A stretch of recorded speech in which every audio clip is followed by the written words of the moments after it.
तो यमचिन्त्योऽन्या अव्यक्तो यमचिन्त्यो य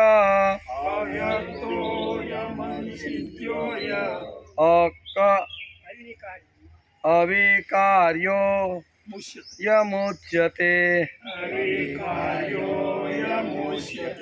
अविकार्यो यमुच्यते अव्यक्तो यमचिन्त्यो यम् अविकार्यो यमुच्यते अकार्यो यमुच्यते अव्यक्तो यमचिन्त्यो यम् अविकार्यो यमुच्यते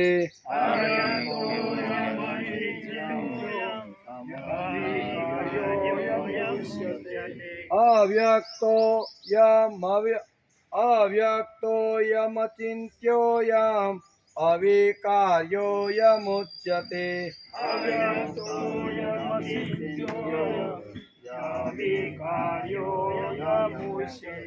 तस्मादेवं विदित्वेनं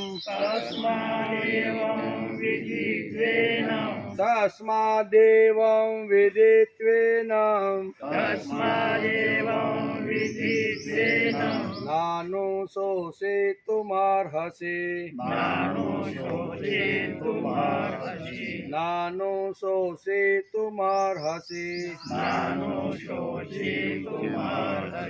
तस्मादेवं विदित्वेनं नानुशोषितुमर्हसि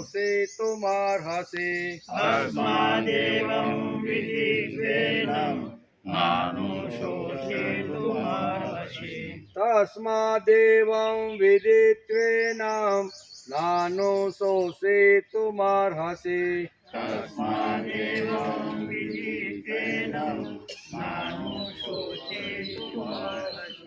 अव्यक्तो यमचिन्त्यो यम् अविकार्यो यमुच्यते तस्मादेवं विदित्वेनं नानुशोषितुमर्हसि यमचिन्त्यो यम् अकार्यो यमुच्यते तस्मादेवं विदित्वेनं नानुशोषितुमर्हसि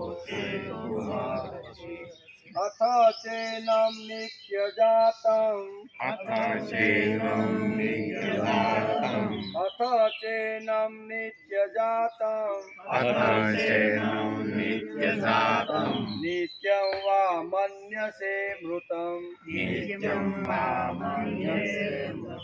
नित्यं वा मन्यसे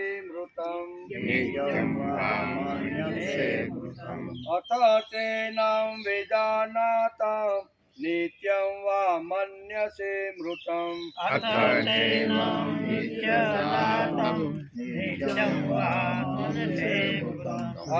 चैनं नित्यजातं नित्यं वा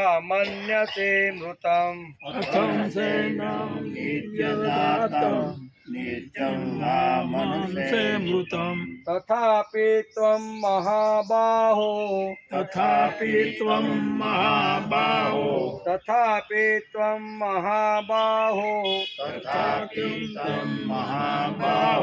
नैवं शोषितुमर्हसि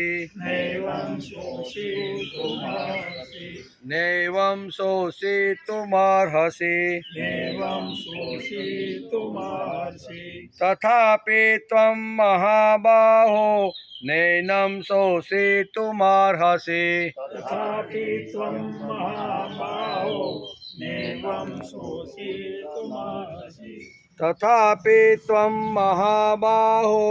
नैनं शोषितुमर्हसि तथापि त्वं महाबाहो नैनं शोषितुमर्हसि अथ चैनं नित्यजातं नित्यं वा मन्यसे मृतम् तथापि त्वं महाबाहो नैनं शोषितुमर्हसि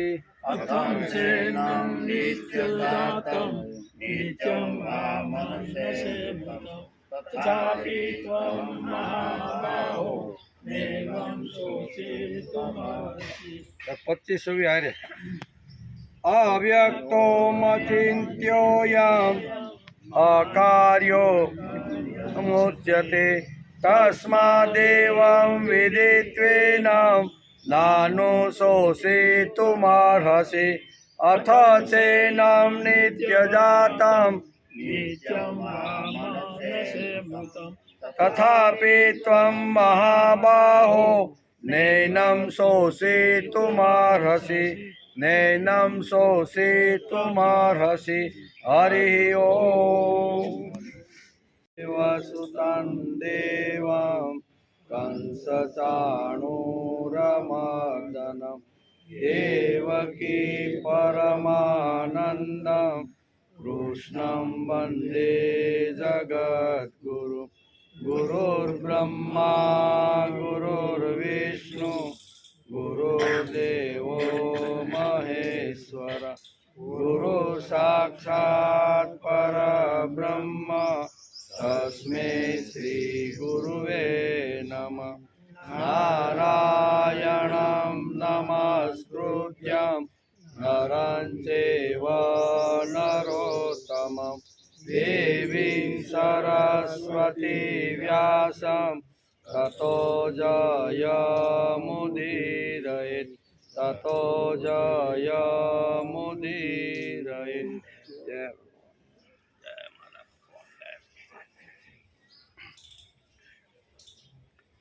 અચેદ્યોયમ દાહ્યોયમ અકલેદ્યોત્સોસ્ય એવ ચ નિત્ય સર્વગતસ્થાણુ અચલોયમ સનાતન. આજે શ્રીમદ ભગવદ્ ગીતા ચિંતન શરૂ થયું એનો 81મો દિવસ.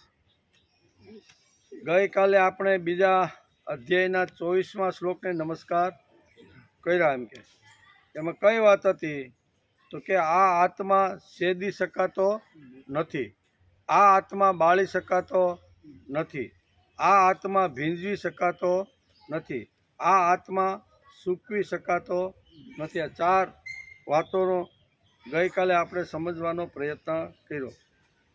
આ આત્મા નિત્ય, બધામાં પરિપૂર્ણ, અચળ, સ્નેહ સ્વભાવવાળો અને સનાતન છે.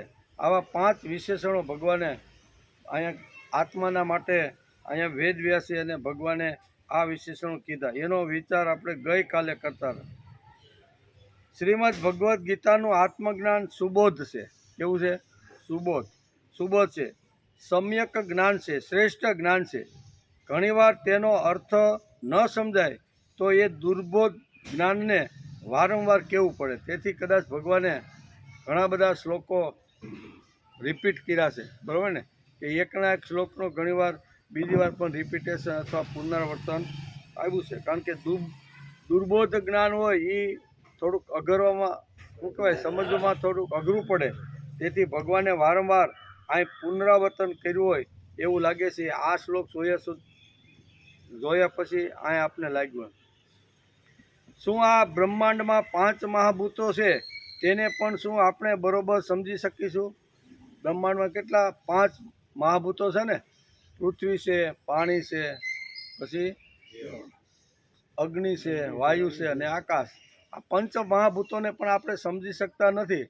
તો એના કરતાં પણ સૂક્ષ્મ તત્વ જે છે ને એ આત્મતત્વ છે. તો આત્મતત્વને સમજવાનું હોય તો કેટલી વાર એનું વારંવાર વાગોળવું પડે, વારંવાર સમજાવવું પડે.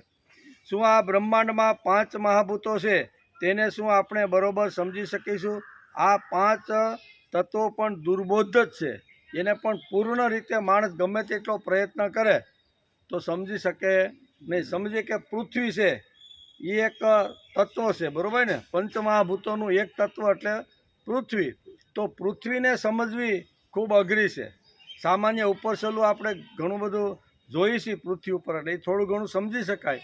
પણ અંદર જે પૃથ્વી માતાની અંદર જે વાતો પડેલી છે એ કદાચ સમજવામાં જન્મારા પણ નીકળી જાય. તેથી પૃથ્વી તત્વ બહુ અહીં કહે છે ને કે પૃથ્વી તત્વ એ પણ દુર્બોધ તત્વ છે. અને હકીકત છે ને કે પૃથ્વીને આપણે પૂર્ણ રીતે કોઈ સમજી શકવાનું નથી. આપણે વિચાર ક્યારે કર્યો કે ખેતરમાં જ્યારે પહેલો વરસાદ પડ્યો અને 5-25 દાણા અમે ખેતરમાં નાખીએ એવા, અને 4 મહિના કારતક મહિનો આવે તો એ 4 દાણાના 4000 દાણા કોણે કર્યા ભાઈ?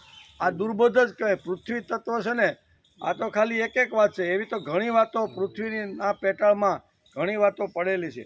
એ બધી વાતોને સમજવા માણસના ઘણા બધા જન્મારા નીકળી જાય તો પૃથ્વી તત્વનું જે દુર્બોધ જ્ઞાન છે ને એ માણસ પ્રાપ્ત કરી શકતો નથી. વેદવ્યાસ લખે છે અને ભગવાન પોતાના મોઢે કહે છે કે પંચ મહાભૂતની અંદર જે ગુણો અથવા જે કાંઈ દુર્બોધ છે ને એ બધું એકસાથે મળે અને આત્મતત્વને જો સમજવાનો પ્રયત્ન કરે ને તો આત્મતત્વ સમજાય નહીં એવું એના કરતાં પણ દુર્બોધ છે એવું અહીં ભગવાનને કહેવાનું છે. એનો આપણે ગઈકાલે વિચાર કરતા હતા.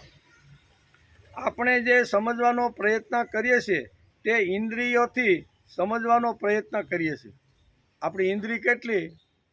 5 જ્ઞાનેન્દ્રિય, 5 કર્મેન્દ્રિય ને 11મું. આ બધી ઇન્દ્રિયોથી કદાચ આપણે આ પૃથ્વી તત્વને કે વાયુ તત્વને, અગ્નિ તત્વ કે આકાશ તત્વ કે જલ તત્વને જો સમજવાનો પ્રયત્ન કરીએ તો એ આપણે આંખથી જ સમજી શકાય એમ, બરાબર ને? પછી અંદર રહેલું જે તત્વ છે ને એ સમજવું દુર્બોધ છે એમ કહે છે. બધી ઇન્દ્રિયોને એક સાથે કામે લગાડીએ તો પણ ન સમજાય એવું આ ગહન આત્મતત્વ છે એમ શ્રીમદ ભગવદ્ ગીતામાં ભગવાને અર્જુનને આ પ્રમાણે કીધું. 5 જે ઇન્દ્રિયો છે, આંખ છે, જીભ છે, કાન છે, નાક છે, ત્વચા એટલે ચામડી છે, આ 5 જે આવી રીતની જે ઇન્દ્રિયો છે ને એ બધી ઇન્દ્રિયો જો સાથે મળીને પણ આત્મતત્વને સમજવાનો પ્રયત્ન કરે તો ભગવાન કહે છે કે એ આત્મતત્વ સમજાય નહીં એવું દુર્બોધ છે એવું શ્રીમદ ભગવદ્ ગીતા કહે છે. એકવાર કહેવામાં આવે તે વાત જો સમજાઈ જાય તો આપણે સમજવાનું કે તે વાત એના સ્વાર્થની છે એમ. બાકી કોઈ તત્વજ્ઞાન હોય, સંસ્કૃતિની વાતો હોય, ભક્તિની વાતો હોય, જ્ઞાનની વાતો હોય, કર્મયોગની વાતો હોય, એ એકવારમાં સમજાતી નથી. કારણ કે એ સાંભળ્યા પછી, જોયા પછી નથી. પણ સમજો કે સમાજની અંદર કોઈને એક જ વાર કીધેલી વાત જો યાદ રહી જાય તો સમજવાનું કે એ સ્વાર્થની વાત એને કીધી. સ્વાર્થની વાત હોય તો આપણે યાદ રહે કે ન રહે? 4-5 દિવસ પહેલાં ફોન આવે કે ભાઈ 2 વર્ષ પહેલાં તમે જે હીરાનો વ્યવહાર મારી સાથે કર્યો હતો અને હું ડૂબી ગયો હતો, તેથી મેં તમારા 5 લાખ રૂપિયા ઉઘરાણીને હું આપી શક્યો નહોતો. મેં હાથ ઊંચા કરી દીધા અને સુરતમાંથી મેં મારે રહેવાનું ટ્રાન્સફર મુંબઈમાં કરી નાખ્યું. એટલે મારું ઘણું લેણું હતું, ત્યાં રહી શકાય એવું નહોતું ને, તો આવી રીતે મારી પરિસ્થિતિ થઈ હતી. અને પછી હું સુરત છોડીને મુંબઈ આવી ગયો. મુંબઈએ ધીમે ધીમે હળવે નાની એવી 10 બાય 10ની ઓરડીમાં રહેવાનું ચાલુ કર્યું અને પાછો મૂળ ધંધો મારો જે હીરાનો હતો એ હીરાની અમે શરૂઆત કરી એમ કે. અને ધીમે આજે 7 વર્ષની અંદર મારી પાસે એટલી સંપત્તિ આવી ગઈ પાછી તો મને ખબર નથી. તો મેં જેનું આવી રીતની ટોપી ફેરવી નાખી હતી, આપણી ભાષામાં કહેવું હોય તો એ બધાને ફોન કરી દીધા કે ભાઈ 7 વર્ષ પહેલાં મેં તમારા પડીકાના મેં તમે વેપાર કર્યો હતો પણ હું આપી શક્યો નહોતો. મેં દિવાળું કાઢ્યું હતું પણ હવે હું કાંઠે આવી ગયો છું. મને ભગવાને ખૂબ સંપત્તિ આપી છે. તમારા જે 5 લાખ રૂપિયા જે છે ને, બરાબર ને, એ હું આવતીકાલે મુંબઈથી અમદાવાદ જવાનો છું. મારી પાસે ટાઈમ નથી. મારી પાસે તો એટલો બધો બિઝનેસ મોટો થઈ ગયો છે ને તો મને મરવાનો ટાઈમ નથી. પણ મારે તમને એ પૈસા આપી દેવાના છે. કેવા? એ 5 દિવસ પહેલાં આ ભાઈને ફોન આવેલો, બરાબર ને, મંગળવારે ફોન આવ્યો અને શુક્રવારે પૈસા રાતના 2 વાગે રેલવે સ્ટેશન લેવા જવાના હતા. કેવા? એ ભાઈ એમ કીધું શુક્રવારે હું સુરતમાંથી પસાર થવાનો છું, મુંબઈથી અમદાવાદ જાઉં છું અને તમારા 5 લાખ રૂપિયા આ ટ્રેનનું નામ છે, આ ટ્રેનનો ડબ્બો છે અને આ બારી પાસે હું બેઠો છું, ટ્રેન ઊભી રહી એટલે હું તમને આ પૈસા લંબાવી દઈશ, તમારા પૈસા હું આપી દઈશ. હવે આ 5 દિવસ પહેલાં જે વાત કરી હોય એને યાદ રહે કે ન રહે? 5 દિવસ સુધી ઊંઘ ન આવે. એક દિવસ તો જવા દો. એ કે શુક્રવાર કેદી આવશે ભાઈ? અને શ્રીમદ ભગવદ્ ગીતા કહે છે કે એકવાર કીધું હોય ને યાદ રહી જાય તો સમજવાનું કે આ સ્વાર્થની વાત કીધી તો યાદ રહે, નકર ન રહે. એ કે એટલે ભગવાને ભગવાને વારંવાર એકનો એક શ્લોક એકની એક વાત વારંવાર ઠોકી ઠોકીને અર્જુનને કીધું. જ્યાં સુધી અર્જુનના મનમાંથી એનો મોહ દૂર ન થાય ત્યાં સુધી એને વાત કહેવી પડે. એટલે ઘણીવાર આપણે ગઈકાલે જોતા હતા કે શ્રીમદ ભગવદ્ ગીતામાં ભગવાને તત્વજ્ઞાન આપવાની શરૂઆત 11મા શ્લોકથી કરી. તો આ 25મા શ્લોકમાં હું ભગવાન એની વાત થોડુંક ફેરવીને થોડુંક નવું કંઈક નાખીને એની વાત કરે. પણ એ વાત આટલા માટે કરવાની કે કોઈ પણ સુબોધવાદ હોય, આવી રીતની આપણા જીવન વિકાસની વાત હોય, ભક્તિની વાત હોય, ધર્મની વાત હોય ને, એ કાંઈ એક દિવસમાં કે એક બાર બોલવાથી યાદ રહેતી. યાદ કઈ રહે? શુક્રવારે મારે જવાનું છે. એટલે ભાઈ તે દી તો શુક્રવારે તો હુએ જ નહીં. રાતના 12-1 વાગ્યા શું કહેવાય 12 વાગ્યા સુધી ટીવી જોવે અને પછી કે ચા બનાવી કે, અને 2 વાગે ટ્રેન આવવાની હોય તો 1 વાગે એ ટ્રેનના જ્યાં ડબ્બા ઊભો રહેવાનો હોય ને ત્યાં ઊભો રહી જાય. ને 2 વાગે ટ્રેન આવે અને હાથની અંદર પેકેટ આપે કે લે ભાઈ તારા 5. એ સ્વાર્થ હતો એટલે એને ખબર હતી કયો ટાઈમ, કઈ ટ્રેનનો ડબ્બો, એ બધું યાદ રહ્યું કે નહીં? નકર ઓલા શેઠે તો એક જ વાર કીધું હતું કે આ નંબરની ટ્રેન, બરાબર, આટલા નંબરનો ડબ્બો, બરાબર, ને જે પ્લેટફોર્મ ઉપર આ ટ્રેન ઊભી રહેતી હોય ત્યાં તારે ઊભું રહી જવાનું, હું તારા પૈસા આપી દઈશ. એટલે આ એક જ વાર કીધેલી વાત હતી પણ યાદ રહી ગઈ કે નહીં? શા માટે? એટલે અહીંયા શ્રીમદ ભગવદ્ ગીતા પણ આપણે ઘણીવાર કહે છે કે એકવાર કીધા પછી કોઈ પણ જો વાત યાદ રહી જતી હોય ને તો સમજવાનું કે આ આપણા સ્વાર્થની વાત છે, આપણા હિતની વાત છે અને આપણા ભૌતિક પદાર્થની વાત છે. આત્મિક વાત હોય, શ્રેય કલ્યાણની વાત હોય તો એક વાત એકવારમાં યાદ રહેતી નથી. એમાંય કહે છે એકવાર કહેવામાં આવે તે વાત જો સમજાઈ જાય તો સમજવાનું કે તે આપણા સ્વાર્થની વાત છે, નકર યાદ રહે ને. એટલે ભગવાનને વારંવાર અહીંયા એકની એક વાત વારંવાર કેવી પડી, રિપીટેશન, પુનરાવર્તન આવ્યું. એના ઘણા બધા કારણો છે. એમાં એક કારણ આ પણ હોઈ શકે શ્રેષ્ઠ જે વિચાર છે તે દુર્બોધ વિચારને એટલે કે સમ્યક જ્ઞાનના વિચારને વારંવાર કહેવું પડે. દુર્બોધ આપણે જે કલ્યાણ છે, આપણું જે શ્રેય છે, આપણું જેમાં શુભ છે, એવી વાત જો આપણે કહે તો એકવારથી યાદ રહેતી નથી. તેથી વારંવાર કહેવી પડે, વારંવાર સાંભળવી પડે. વારંવાર એકની એક વાત જો સારી વાત, શ્રેષ્ઠ વાત જો કહેવામાં આવે તો વળી 1-2 વાર ઘણ પડે તો થોડું ઘણું કાંઈક આપણું મગજ થોડુંક બોદું થાય ને પછી એમાં થોડુંક યાદ રહે. એટલે કહે છે કે એને 1-2 વાર નહીં પણ અનેક વાર એ વિચાર એને કહેવા પડે. તેથી શ્રીમદ ભગવદ્ ગીતામાં પુનરાવર્તન આવ્યું છે. આપણો પ્રશ્ન એ હતો કે ગીતાની અંદર વારંવાર ભગવાન સમય પાસ કરવા માટે આ વાત કહે છે કે ભગવાન પાસે કાંઈ બીજા મુદ્દા નથી, ખૂટી ગયા છે, એટલે વારંવાર એકનો એક શ્લોક રિપીટ કરીને આગળ લતરાય છે કે કોઈ આવી એની એવી વાત હતી નહીં. કહેવાવાળા ભગવાન કૃષ્ણ છે, બરાબર, જેણે વિશ્વની ઉત્પત્તિ, સ્થિતિ અને લય કરે છે. આવા ભગવાન અત્યારે કુરુક્ષેત્રના મેદાનમાં ગીતા કહી રહ્યા છો. તો એ ટાઈમ પાસ કરવા માટે કે નહીં, કારણ કે એને ઘણા બધા કામ હોય.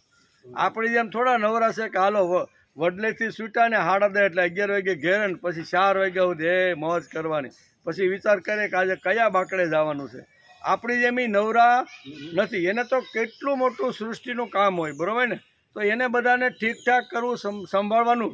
એટલે ભગવાને કાંઈ ટાઈમ પાસ કરવા માટે કે ભગવાનને કાંઈ ખબર નથી આગળની કાંઈ, એટલે એકની એક વાત વારંવાર ઘૂંટા રાખે છે. એમ ઘણા લોકો અહીંયા ગીતા અને ભગવાન ઉપર આક્ષેપો કરે છે. તો એનો જવાબ અહીં વેદવ્યાસ બહુ સરસ રીતે સમજાવે છે કે ભગવાનને ઠાંસીને અર્જુનના મગજમાં જે મોહ જે ઉત્પન્ન થયો હતો એ મોહ દૂર કરી અને એને સ્મૃતિ લાવવાની.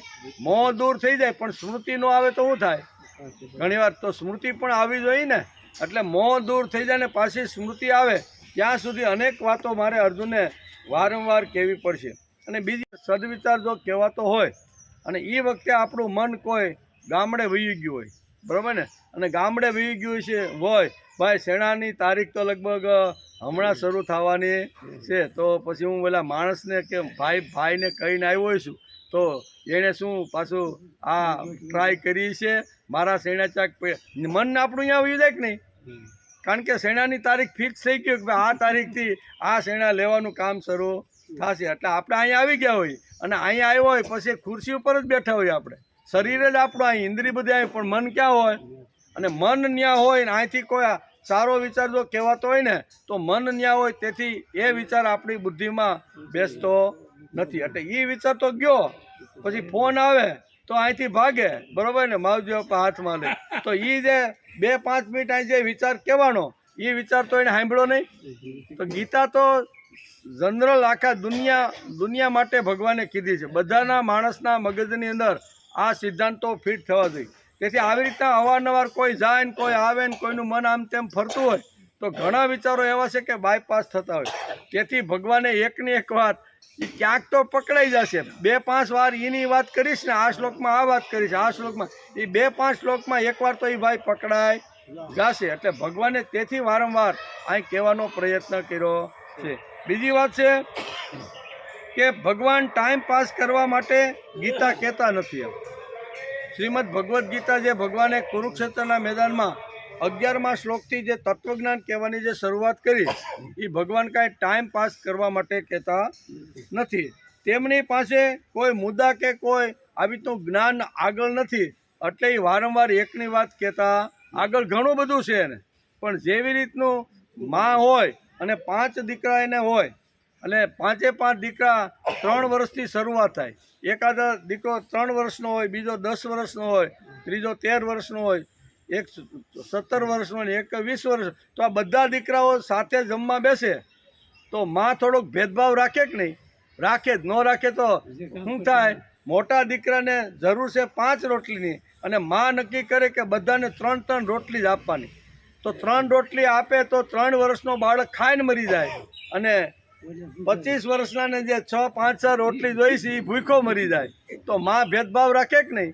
રાખવો જ પડે કે ભાઈ મારા 5 બાળકોને મારે જીવાડવાના છે, એને જીવાડવાના છે, એને જેટલી જરૂરિયાત છે ને એટલું જ. નહીંતર એમ કે આ માં ઉઠીને ભેદ રાખે છે, એકને 3 દીધી ને ઓલા 25 વર્ષને આવી રીતે 5 દીધી ને, આ કાંઈ માં કહેવાય? એમ ઘણીવાર માં ઉપર ઘણા આરોપો ઘણીવાર આવી રીતના આવે છે, પણ માં એને જ કહેવાય કે મારે 5 દીકરોને મારે જીવાડવાના છે. એની કેટલી પચાવવાની કેપેસિટી છે, કેટલું ખાઈ શકે છે, કેટલી એની હોજરી છે ને, એ બધું વિચાર કરીને માં 5 બાળકોને ભોજન પીરસતી હોય છે. ના તારે પણ 5 રોટલી ખાવાની. એમ 3 વર્ષના બાળકને કહે તો શું થાય ભાઈ?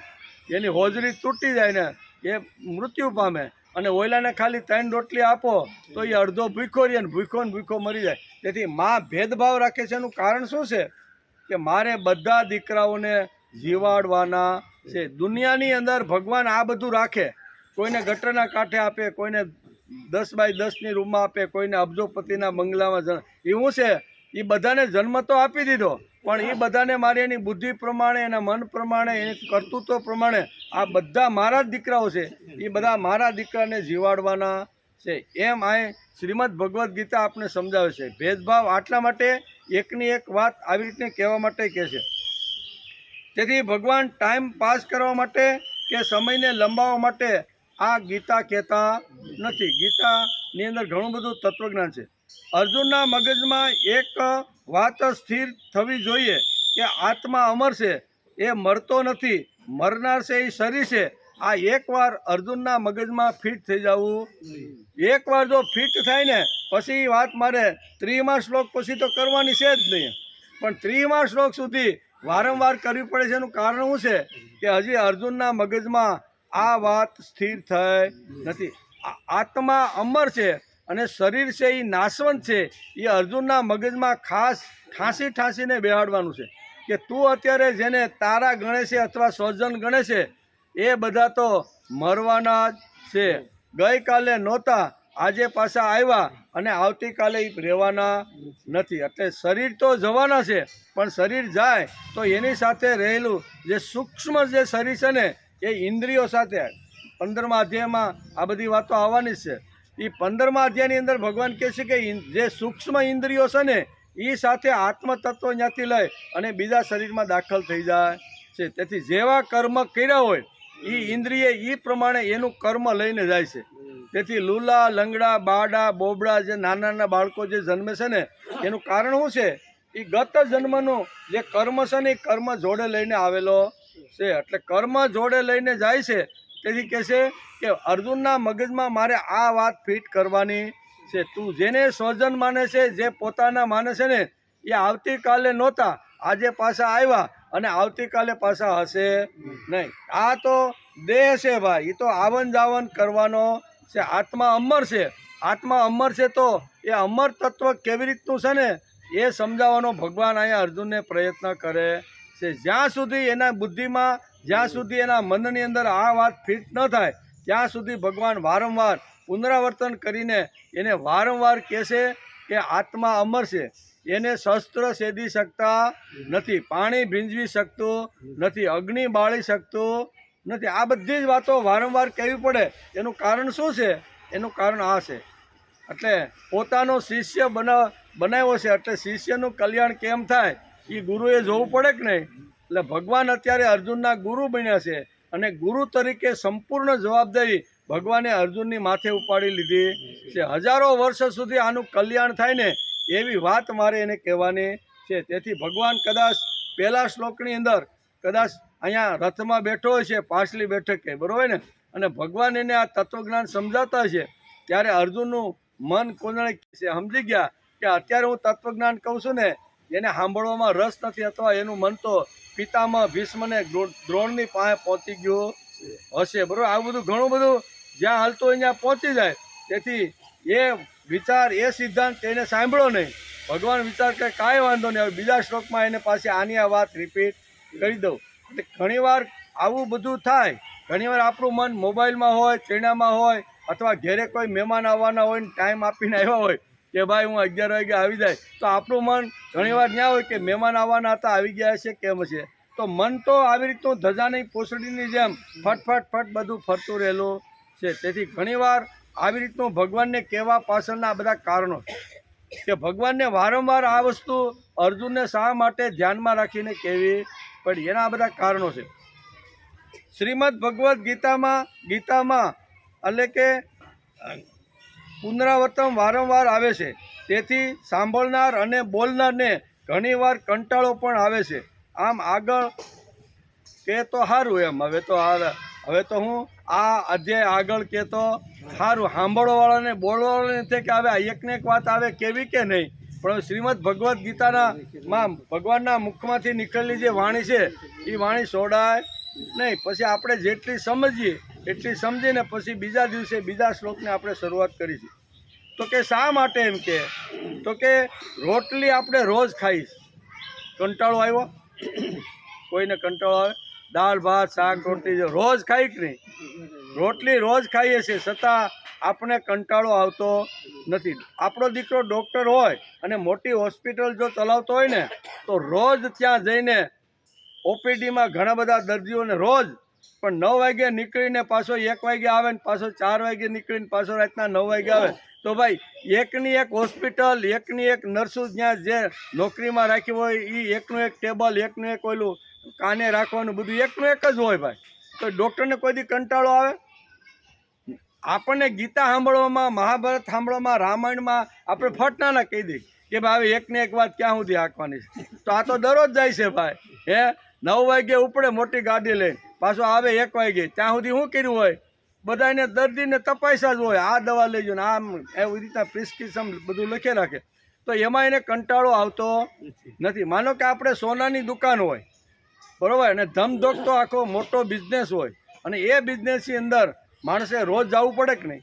સવારે 9-10 વાગે નાહી ધોઈને સેટ તૈયાર થઈને જાય અને પછી થડે જાય. એની વાત, એનું બધું આવે ને વસ્તુ, હોનું પીળું જ બધું એને આખો દિવસ હાથમાં ફરતું હોય. કંટાળો આવ્યો?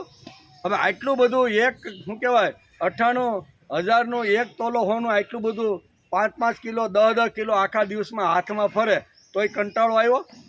10 કિલો હોનું ફરી જાય આખા દિવસમાં હાથમાંથી તોય કંટાળો આવતો નથી. તમાકુ ખાતા હોય એને કોઈ દી આવ્યો કે આ તો આને 30 વર્ષથી મેં કર્યું છે હવે તો કંટાળો આવ્યો? માવા ખાતા હોય એને કંટાળો કોઈ દી આવે?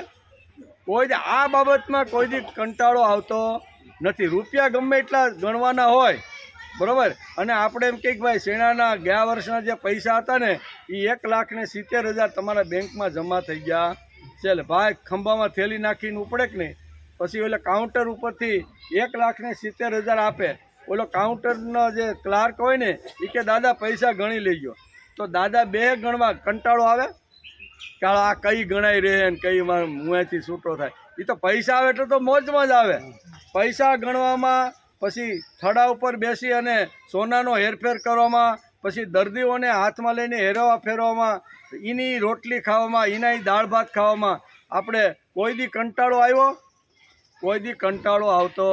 એક જ વાતમાં કંટાળો આવે તો તમે આ કેટલું હવે લાંબુ આંકવાના છો? હે ઓકે, હવે તમે આ કેટલું લાંબુ આંકવાના? કેમ? તો કે કંટાળો આવે છે. પણ આ સંસાર તું 90 વર્ષથી કરશો, સંસારમાં કોઈ દી કંટાળો આવ્યો ખરો? કોઈ દી નહીં. એની ખેતી હોય. આપણે યુવાન જ્યારે હોય ને ત્યારે મસ્તીથી દિવસ ઉગે એ પહેલાં તો આપણે ખેતર પૂગી ગયા હોય કે નહીં, એના જ ખેતરમાં જવાનું, એના જ કામ કરવાનું, એના જ બળદ હોય, બરાબર ને, એનું જ પાણી હોય, પાણી વાળવાનું હોય કે વાવવાનું, એ બધું એનું હોય કે નહીં. 20 વીઘાનું ખેતર હોય તો માણસ એ ખેતી કરે તો એમાં કંટાળો આવ્યો?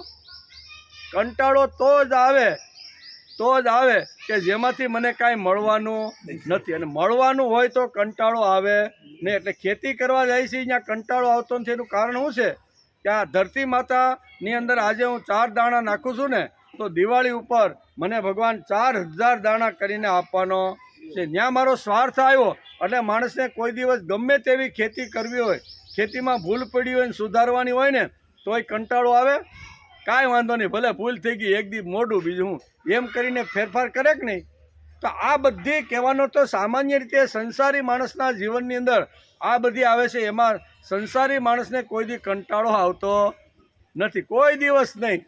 વેપાર હોય, નોકરી હોય, ધંધો હોય, બરાબર, ગમે તે કામ કરવાના હોય તો એમાં કંટાળો નથી, કારણ કે એમાં આપણો સ્વાર્થ છે. અને સ્વાર્થ હોય ત્યાં કંટાળો આવે નહીં. જ્યાં સ્વાર્થ વગરનો પ્રેમ અને સ્વાર્થ વગરનું કામ કરવાનું હોય ને, એમાં જ માણસને કંટાળો આવે. અહીં ગીતા સાંભળ્યા પછી કે ગીતા વાંચ્યા પછી કાંઈ જ મળવાનું નથી. ચાય મળવાનું નથી, ફૂલનો હાર મળવાનું નથી. બહુ સારા બાપા, તમે 100 વર્ષના છો ને, તમે આવો છો એટલે બહુ સારું, એમાંય કોઈ કહેવાનું નથી. કોઈ કે ચા કે નાસ્તો, ગાંઠિયો ગરમ ગરમ, બાપા જલેબી ને ગાંઠિયા હારા છે, બેસી જાઓ, કોઈ કહેવાનું નથી. કારણ કે આ કોઈ પ્રકારનો સ્વાર્થ નથી. એટલે કંટાળો આવે. ઊંઘ પણ હોતી આવી જાય ઘણી વાર. શું થાય કે આ બોલવાળો ભલે નહીં બોલે રાખે, આ ખુરશી આપણે ઊંઘવા માટે જ અહીંયા મૂકેલી છે. કહેવાનો હતો કે સ્વાર્થ હોય ત્યાં માણસને કંટાળો આવતો નથી, પણ નિસ્વાર્થ આવી રીતની તત્વજ્ઞાનની કાંઈ વાતો છે, રામાયણ છે, ગીતા છે, મહાભારતની અંદર જે વેદવ્યાસ અને વાલ્મીકીએ ઠાંસીને જે સિદ્ધાંતો કીધા છે, એ સિદ્ધાંતો સાંભળવામાં ને બોલવામાં ઘણીવાર લોકોને કંટાળો આવતો હોય છે. તેથી ભગવાનને આ વારંવાર ઠાંસીને અર્જુનને આ બધી વાતો સમજાવી પડી છે. રામાયણના પુનરાવર્તનમાં માણસને કંટાળો આવે છે. શા માટે? તો કાંઈ ભૌતિક ફાયદો કોઈ થતો, આધ્યાત્મિક ફાયદો થાય પણ એ દેખાતો નથી. મૂળ વસ્તુ શું છે? જબરજસ્ત આધ્યાત્મિક શું કહેવાય, ભક્તિનો જે છે ને, એમાં ખૂબ જ એની અંદર આપણે ફાયદો થાય છે, પણ એ પ્રત્યક્ષ આપણે દેખાતું નથી. પ્રત્યક્ષ જે ન દેખાય એમાં ઘણીવાર માણસને કંટાળો આવે છે. તેથી ફાયદો નથી, તેથી માણસને અહીંયા કંટાળો અથવા એમ થાય કે પૂરું કરે તો સારું એમ. તેથી જ આજે આપણે શ્રીમદ ભગવદ્ ગીતાના 2 અધ્યાયના 25મા શ્લોકમાં ભગવાન થોડીક એની વાત આગળ રિપીટ કરવાના છે. એનો આજે આપણે વિચાર કરી લઈએ. એમ કે અચેધ્યો યમ અદાયો યમ અક્લેધ્યો સોસ્ય એવ ચ નિત્ય સર્વગત સ્થાણો અચલ યમ સનાતન. અહીંયા ભગવાને વિશેષણ પણ લગાડ્યા છે, અને 3 સિદ્ધાંતો આ શ્લોકની અંદર ભગવાન આ શ્લોકમાં સમજાવવા માગે છે. ભગવાન કહે છે કે આત્મા કેવો છે. અર્જુનને ધ્યાનમાં રાખીને આત્માનું વર્ણન કરતા શ્રી ભગવાન કૃષ્ણ કહે છે કે હે અર્જુન, અચે ધ્યો યમ દાહ્યો યમ. અયમ એટલે આ આત્મા, અને અછેદ્ય એટલે છેદી શકાતો. આ તમે તો પાછો આ 25-24મા શ્લોકમાં આ વાત શરૂ કરી. ઘણીવાર આપણે આ થાય કે ન થાય? 24મો શ્લોક છે ને, 25મો છે, તો કેમ બોલ્યા નહીં તમે? હે? ના આજે આપણે 25મા શ્લોક, ગઈકાલે આનો વિચાર આપણે કરી જ ગયા, બરાબર ને? એટલે આજે આપણે 25મા શ્લોકનો વિચાર કરવાનો છે. એમાં અવ્યક્તો યમચિંત્યો યમ અવિકાર્યો યમોચ્યતે તસ્માદેવં વિદિત્વેન નાનુશોષિતુમર્હસી. અહીં ભગવાન 25મા શ્લોકમાં કહે છે અવ્યયમ એટલે આ આત્મા, અવ્યક્ત એટલે પ્રત્યક્ષ દેખાતો નથી. આત્મા કેવો છે? આત્માને પ્રત્યક્ષ કોઈ દેખાતો જોવા મળતો નથી. અયમ એટલે આ, અચિંત્ય એટલે ચિંતનનો વિષય નથી. આત્મા એ ચિંતનનો વિષય નથી. અયમ એટલે આ, અને અવિકાર્ય એટલે વિકાર રહિત. આત્મા કેવો છે? વિકાર રહિત. એને કોઈ આપણને બધાને અથવા જે પદાર્થોને બધો જે વિકાર લાગે એવો વિકાર એને નથી. એમ ઉચ્યતે એટલે કહેવાય છે.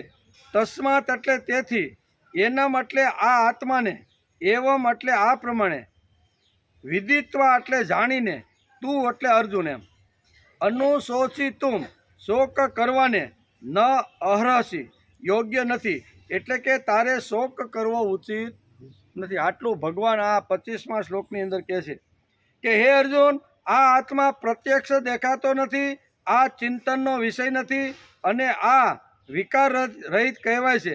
તેથી આ આત્માને આ પ્રમાણે જાણીને શોક કરવાને યોગ્ય નથી, એટલે કે તારે શોક કરવો યોગ્ય નથી. માટે હાથમાં ધનુષ લે અને યુદ્ધ કરવા તું તૈયાર થા. આમ ભગવાન અત્યારે આ શ્લોકની અંદર કહે છે.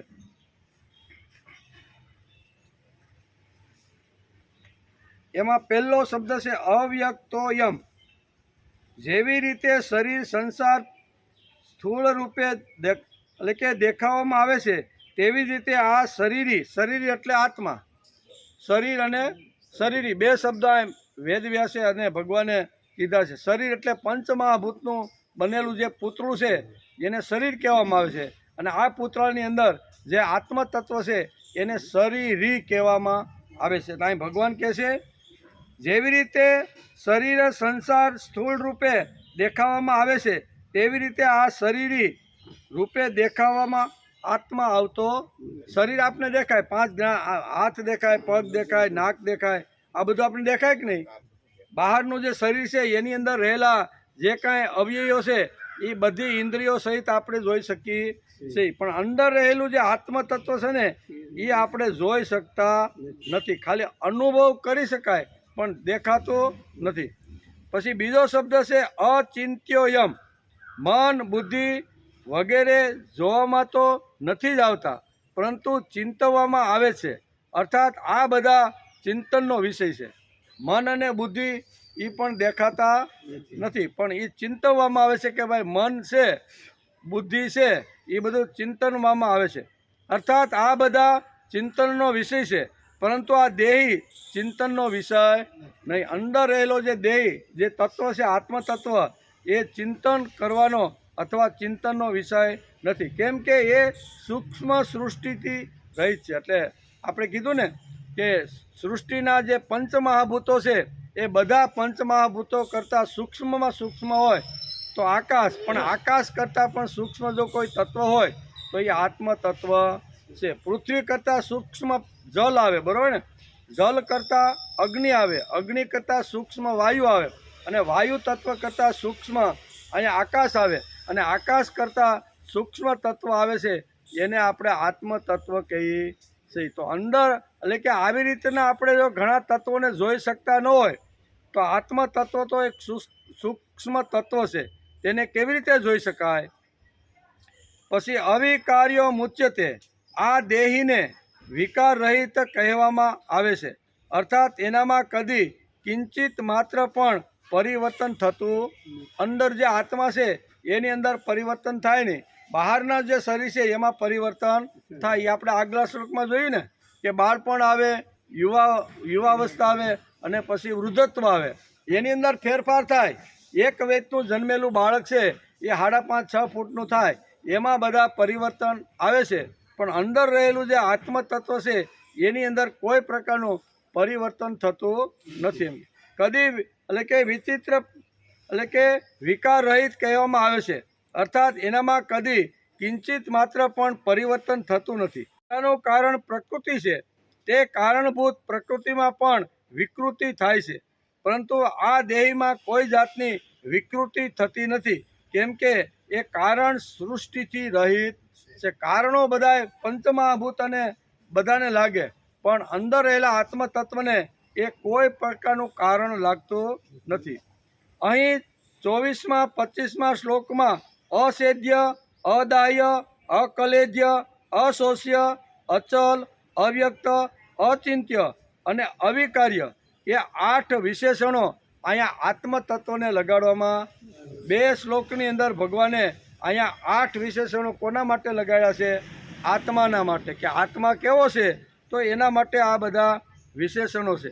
8 વિશેષણો દ્વારા આ દેહનું નિષેધાત્મક રૂપ અને નિત્ય સર્વગત સ્થાણું અને સનાતન એ 4 વિશેષણો દ્વારા આ દેહનું હકારાત્મક રૂપ વર્ણન કરવામાં આવ્યું છે. પરંતુ વાસ્તવમાં એવું વર્ણન થઈ શકતું નથી, કેમ કે વાણીનો વિષય નથી. જેના વડે વાણી વગેરે પ્રકાશિત થાય છે તે દેહને તેઓ બધા પ્રકાશિત કેવી રીતે કરી શકે? આથી આ દેહીનો એવો અનુભવ કરવો એ જ તેનું વર્ણન કરવા બરાબર છે. તસ્માદેવમ વિદિત્વેનમ નાનું શોષતી મરહસી. એટલા માટે આ દેહીને અસેદ્ય, અશોષ્ય, નિત્ય, સનાતન, અવિકાર્ય વગેરે જાણી લેવામાં આવે, અર્થાત એવો અનુભવ કરી લે, તો પછી શોક થઈ શકતો નથી. આત્મતત્વને જાણી લે, આ વિશેષણો ખાસ જાણી લે ને તો પણ પછી માણસને શોક થતો નથી. એમ શ્રીમદ ભગવદ્ ગીતાના 2 અધ્યાયની અંદર અહીંયા 25મા શ્લોકની અંદર ભગવાન અર્જુનને આ વાત સમજાવે છે. આગળ કહે છે કે આ આત્મતત્વ પ્રત્યક્ષ દેખાતું નથી, આ ચિંતનનો વિષય નથી અને આ વિકાર રહિત કહેવાય છે. તેથી આ આત્માને આ પ્રમાણે જાણીને તું શોક કરવાને યોગ્ય નથી, એમ ભગવાન અર્જુનને આ શ્લોકની અંદર કહે છે. કારણ કે શોકથી વિહવળ થઈ ગયો હતો, બરાબર, એકદમ શોકમાં ડૂબી ગયો હતો. ગઈકાલે આપણે 2 અધ્યાયના 24મા શ્લોકમાં ભગવાને આત્માના 5 વિશેષણો કહ્યા હતા. તે આપણે સમજવાનો ગઈકાલે પણ પ્રયત્ન કર્યો. એમ કયા વિશેષણો હતા? તો કે નિત્ય, ભગવાન બધામાં પરિપૂર્ણ છે. સર્વગત, અચળ, સ્થાણું, સ્થિર સ્વભાવવાળો અને સનાતન. ભગવાને 11મા શ્લોકથી 24મા શ્લોક સુધીના આત્માના જેટલા વિશેષણો કહ્યા છે તેના સારરૂપ આ 25મા શ્લોકની અંદર 3 વાતો ભગવાન અહીંયા અર્જુનને સમજાવે છે. કે આત્મતત્વ કેવું છે? તો કે આત્મતત્વ જે છે ને એ પ્રત્યક્ષ દેખાતું નથી, પછી ચિંતનનો વિષય નથી અને વિકાર રહિત કહેવામાં આવે છે. 3 વાતો આજે આપણે સમજવાનો પ્રયત્ન કરવાનો છે. ભગવાને 11મા શ્લોકમાં 11મા શ્લોકથી 24મા શ્લોકમાં આત્માના જેટલા વિશેષણો કહ્યા છે તે સારરૂપે 25મા શ્લોકની અંદર 3 વાતો ભગવાને સમજાવી છે. આ શ્લોકમાં 3 વિશેષણો કહ્યા છે. પહેલું, આત્મા અવ્યક્ત છે, વ્યક્ત કરી શકાય એટલે દેખાડી શકાતો નથી. આત્મતત્વ એવું છે. 3 વિશેષણો કહ્યા છે. આત્મતત્વ પ્રત્યક્ષ દેખાતો નથી. અવ્યક્ત શબ્દ સંસ્કૃતમાં છે અવ્યક્ત, એને છૂટું પાડીએ તો અવતા વ્યક્ત. વ્યક્ત એટલે પ્રગટ કરી શકાય. આપણી જે આંખો છે ને એ અત્યારે આ બધી જે સૃષ્ટિ છે ને એ જોવામાં પ્રગટ કરી શકે કે નહીં? એટલે અહીં કહે છે કે એ પ્રગટ કરી, એટલે કે ઇન્દ્રિયો બધી વસ્તુને પ્રગટ કરી શકે છે, પણ આત્માને પ્રગટ કરી શકતી નથી. અવતા વ્યક્ત એટલે વ્યક્ત એટલે આપણી બધી જ ઇન્દ્રિયોથી અનુભવ કરી શકીએ છીએ. કાન સાંભળી શકે છે, આંખ જોઈ શકે છે, જીભ સ્વાદ પારખી શકે છે, ચામડી સ્પર્શનો અનુભવ કરી શકે છે અને નાક સૂંઘી શકે છે. આ 5 જે આપણી જે ઇન્દ્રિયો છે ને એ આવી રીતના અલગ અલગ વિષયોનો સ્વાદ લઈ શકે છે.